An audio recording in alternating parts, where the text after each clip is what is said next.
வணக்கம், இது உங்கள் தினக்கதிர். துணை முதல்வர் உதயநிதி ஸ்டாலின் அதிமுகவின் வளர்ந்து வரும் செல்வாக்கைக் கண்டு பயப்படுவதாக முன்னாள் அமைச்சர் RP உதயகுமார் வியாழக்கிழமை குற்றம் சாட்டினார்.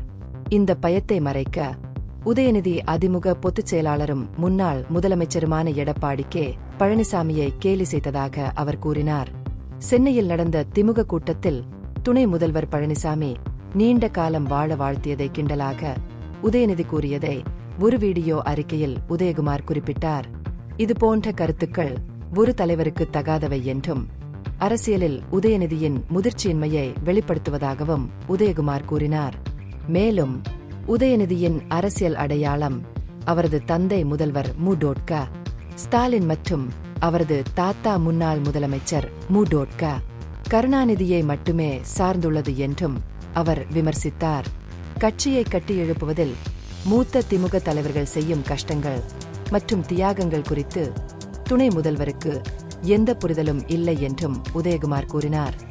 எங்கள் தலைவர் பழனிசாமியை கேலி செய்வதன் மூலம் உதயநிதி தன்னை ஒரு துணிச்சலான அல்லது வலிமையான அரசியல்வாதியாக சித்தரிக்க முடியாது என்று உதயகுமார் குறிப்பிட்டார். இதுபோன்ற விமர்சனங்கள் இருந்தபோதிலும் பழனிசாமியின் தலைமையின் கீழ் அதிமுக தொடர்ந்து உறுதியாக நிற்கும் என்று வலியுறுத்தினார். இதற்கிடையில் அமமுக தலைவர் டிடிவி தினகரன் எடப்பாடி கே. பழனிசாமியின் கீழ் அதிமுக தேர்தல்களில் வெற்றி பெற முடியாது என்று உதயநிதியின் கூற்றை எதிரொலித்தார். மதுரையில் செய்தியாளர்களிடம் பேசிய அவர், வலுவான தொண்டர்கள் மற்றும் நிதி ஆதரவு இருந்தபோதிலும் பழனிசாமியின் தலைமை ஏற்கனவே கட்சிக்கு பல தேர்தல் தோல்விகளை ஏற்படுத்தியுள்ளது என்றார். இந்த யதார்த்தத்தை அதிமுக தொண்டர்கள் அங்கீகரிக்க வேண்டும் என்று தினகரன் வலியுறுத்தினார். பழனிசாமி தலைமையிலான எந்த கூட்டணியும் இறுதியில் தோல்வியடையும் என்றும் கூறினார்.